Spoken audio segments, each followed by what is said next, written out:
Hi, hey, Jeff here. So, been seeing other people doing all these, vinyl tag 2020, and I have been compiling a list, working on it for a couple weeks, but on and off, and having some issues with a couple of them. So I've just keep dragging my feet and not getting this done.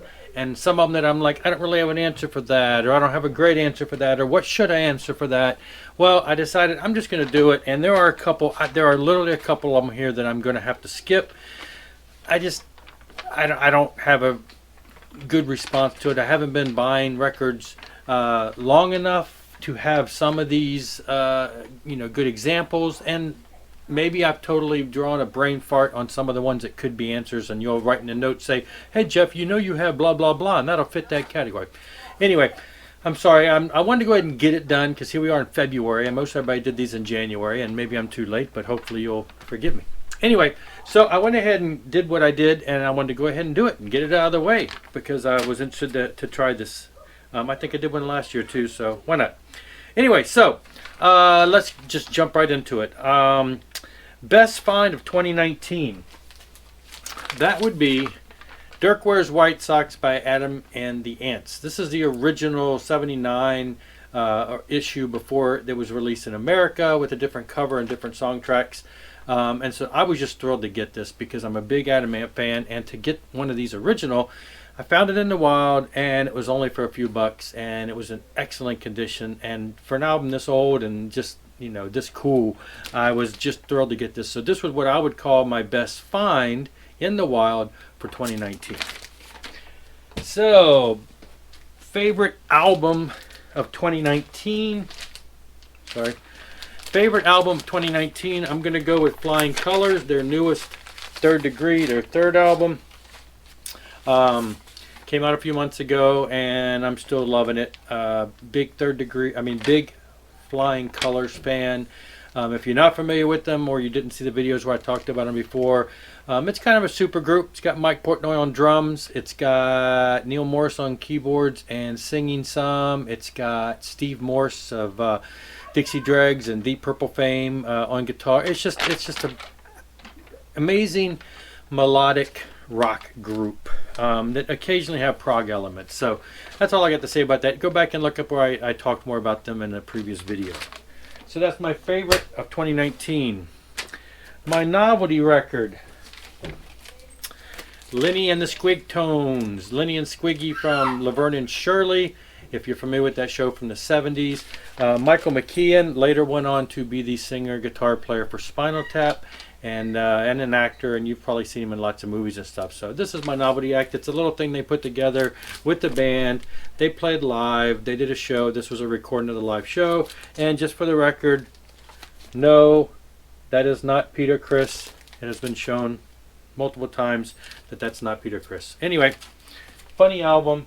Actually, I bought that when I saw it on eBay many years ago, when I didn't even have a record player, just because I knew it was only really available on record, and I thought I wanted to have that. And then I found a digital download copy of it so I could listen to it. But I've had that in my collection for many years. All right, the Homage cover art, I don't have anything. I don't have anything for that. So I'm skipping that. We'll just go past that. Deep Cut or B-side.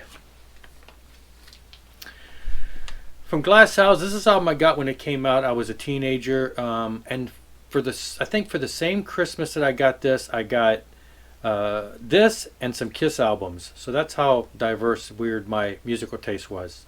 And anyway, so yeah, this album I've always loved, and everything. There's no deep track or B cuts on here for B-sides.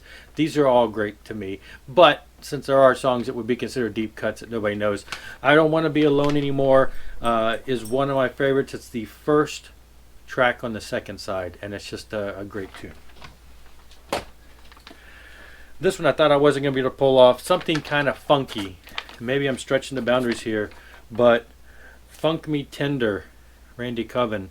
I got this not too long ago, the Randy Coven band. And he's a bass player, so it's going to have some funk to it, but it's definitely more on the hard rock side. Instrumental, heavy on the bass, a lot of shredding guitar player too, so great stuff. Randy Coven for a little funky. Alright, so let's see. Weird shelf buddies. Albums that appear on the shelf next to each other that are weird. Well, we have the Beatles right next to the thrash band Bat. So that's I thought that was kind of funny as I'm flipping through the records that has occurred. I was there. Bands that I've seen. I went ahead, since there's so many of those, I went back to the very first concert I ever went to as a kid with my own money, and that was Kiss, and that was the Dynasty Tour 1979. First rock band I had ever seen. I don't have, I wish I had the original press. I don't have anything like that. I guess I'm not so much of a collector that I, prefer one over the other. I just, whatever I can get. I mean, if something is a horrible repress, I may not want to get it, but I haven't run across any of those. Anyway, so I don't think there's anything on my wish list now. There's too many things on my wish list that are just there that I'm not too worried about original press versus a repress. I'm pretty much fine with either, so I didn't have anything to answer there. Discography that are owned, or most of. I own every major release on vinyl and CD from this band except one. This album, No More Hell to Pay by Stryper, is the only one I don't own by them on vinyl. And I had a chance back when it was still kind of getting expensive.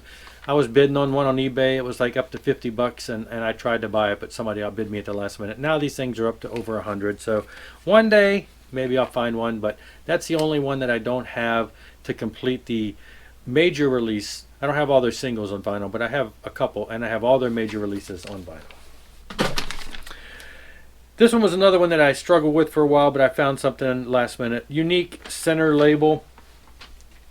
I don't know. I couldn't recall anything that was like really cool or unique, but this is an album I just got, and I showed in a video just the other day, or recently, and I thought the centering was quite cool. This is the Americade.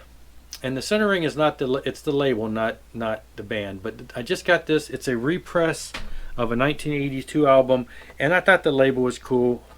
Metal Legions. You can see that. Look at that. It's got all kinds of skulls there. But look at that. It's got the Megadeth. I wonder if they had to get some kind of permission to use Megadeth's skull there. Anyway. The other two might be bands that I'm just not familiar with. I thought the one German fangy looking guy might have been from SOD or something, but he wasn't. Alright. And then we got pre-band, someone who became famous. I don't know how famous you want to consider, but here we have Rubicon. And in Rubicon are two guys that later went on to be in another more famous band. Mr. Brad Gillis and Mr. Jack Blades, who later went on to form Night Ranger. So they went on to be somewhat famous, and they are coming here in concert soon in the summer, and I'm going to go see them. All right, I'm going to get a lot of hate for this one, probably. Nope, stop. I was too far. Music books. So talking about music books, I have a couple actually. I read quite a few, and I have a couple that I want to talk about. The first one though would be the main one I was going to do, and that's this. You can't really see that there, but it's Lifting Shadows by Rich Wilson. Lifting Shadows, and this is the limited edition, hardback edition. What it is, this is the authorized autobiography of Dream Theater. It came out this way and many years ago. It's really nice. It's a nice hardback. I prefer hardbacks. But then, after Mike Portnoy left, they added two more chapters to it talking about his departure. They reissued it as a paperback, and so we got that. Interesting though, the paperback is much thinner, but it's the same book. It's just got two extra chapters, which are kind of short chapters, but they talk about the whole thing surrounding his departure. So that's book number one. Musically related, book number two is Neil Morse's Testimony, his biography written by him, and you can actually get a download an audio copy of him reading it. Really nice, really short read. It's not very, not really big amount of words. Just great story about him all the way through Spock's Beard and his testimony coming into his religious beliefs and solo and all of that stuff. So that's great. On a similar note, Michael Sweet's Honestly, Michael Sweet of Striper, great autobiography. It really reveals some of the, struggles they had in him leaving the band Striper, and just some of the struggles he's had in his own personal life. Very good. And then a book that I read many years ago, again, I've already showed the artist, and that's Adamant's autobiography. And it is, I really, really dug this. It talks about all the stuff he went through and the mental problems he had, and then returning to the music scene and everything. So this was really great. Really great. I have that on audiobook too, so I think I listened to that one at one point. Now we're going to go underrated album. Now this is what I'm probably going to get some hate for. I don't know. It's like, I understand the situation with the singer. I understand the situation with the band. I understand the situation with all the controversy. Putting all of that aside and taking away all the hate for everything that's been going on or has went on at this time frame, just looking from an album standpoint, I think this is an underrated album. Jeff Tate's Queensryche's Frequency Unknown. I mean, everything about this is, it was a time frame when he was kicked out of the band. They were struggling and fighting over the name. He put out an album under the name Queensryche at the same time the band put out one. Anyway, I know all of that. I just think if you just ignore all of that and listen to it, I liked it. I thought it was a good album. I didn't hate it. I just put it all aside and just enjoyed it for what it was. Musically, it sounds, in the Queensryche vein of the previous 4 or 5 albums, a mixture of that. So it's not like the original sound or anything, but I just thought it was a good album. And then, and it's got a bunch of good musicians on here. You can't go wrong with Rudy Sarzo and, just all the different guest people that are on here. It's kind of a, let's put together a band. And Ty Tabor did some guitars. That's right. Brad Gillis of Night Ranger. We just talked about him. Anyway, underrated. I think it's good.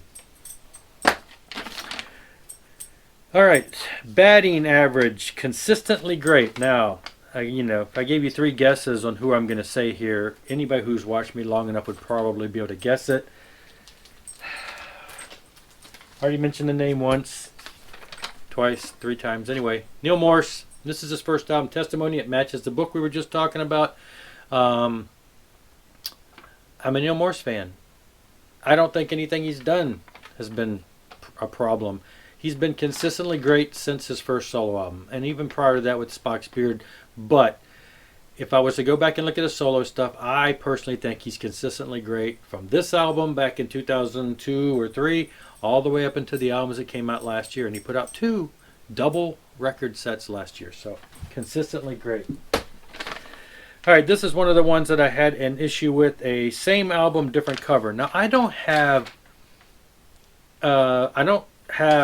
collections. I collect some things, but I couldn't find anything where I've collected 2 copies of the same album. If I ran across it, I might get it just for, I saw Scott Waters did a video of a bunch of stuff, a bunch of those bands, and the only one that I could even relate to would be like Lita Ford. I have the Lita Ford Out for Blood, but I don't have the original. So I don't have 2 that I could show. I'm kind of cheating here, and I'm pulling just, to find something. I was able to pull this up. Twisted Sisters Under the Blade, the original secret record release, the way it was and the way it came out originally, and then when they remastered it to release it in America when bands started getting popular, they reenacted the cover.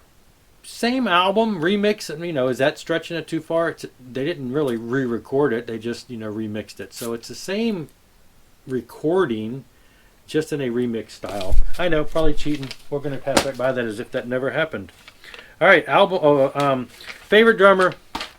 I don't got anything to show for because I've already shown a couple albums. Mike Portnoy. He was in Dream Theater. He does everything with Neil Morse. He's in the Flying Colors. I think I've got tons of albums with him on it. So let's just leave it at that.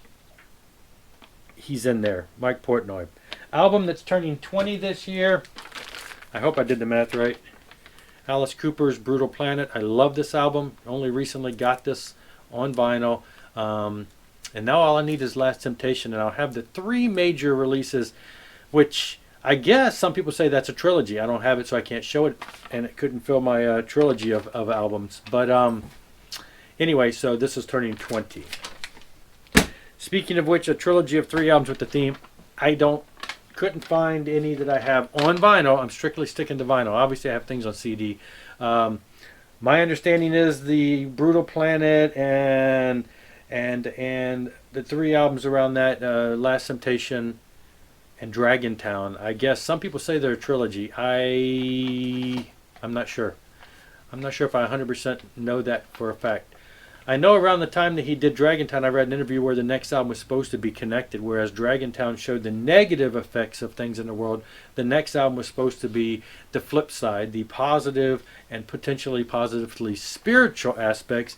But lo and behold, the next album actually was totally in a different direction, and he went with the totally shock rock, went back to his roots, and lost a lot of the lyrical content that had been on that album, at least, you know, where all the songs had some consistency there. So I don't have that. Now, VC shoutouts. I watch a lot. I watch a lot of people, and I'm trying to think who would be good to shout out to. Obviously, everybody knows the people that, if you're watching me, you're probably watching a lot of the people I'm watching, but there were a couple that I thought that are probably, I don't hear about as much. I don't hear a lot of people doing as much with, or at least not all of them, but that I enjoy. So we got Jared over at Backwoods Metal. Now, what do I like about Jared at Backwoods Metal? He's metal, and now I spent on and off, I was stationed in Mississippi. I helped start a church down there and stayed in Mississippi. We left Mississippi, came back to Mississippi, and stayed for a few more years later on in life before we moved back here to my hometown of Virginia. So I've got many years in the Deep South. I'm already in the South here in Virginia, and I really got to know and really like people in the Deep South, deep Mississippi. I had a lot of friends in Louisiana. So Jared's from Louisiana. I love the accent. It makes me feel like home. He shows metal. I'm a metal guy. I bet you I could go to his house and sit around and talk music for hours and listen. The stuff he shows is right up my alley for the most part. Anyway, so check out Backwoods Metal if you haven't already. Next is Brendan Van D. Brendan's cool. He comments on my stuff. I love watching his stuff. A, he shows a lot of metal, so we could be buddies there. B, he's a drummer. And C, he's from Australia. I love the accent. I just love, you know, foreign accents like that. And at least I hope you are from Australia. Anyway, he's got an accent. I'd say C, I love his accent. I won't even say where he's from because I'm pretty sure it's where he's from. Anyway, and then the third one is one that I get to watch occasionally. It's probably not something that everybody is up for. He does show a lot of Christian music. He shows a lot of contemporary Christian music, a lot of CDs, movies and stuff like that. But because I'm into that kind of style of music, I do watch it. But that's David Stinson, Stinson. Now I look back, and he's been doing videos for a couple years now. At least 2, if not 3. I'm trying to think back. 2 years or more.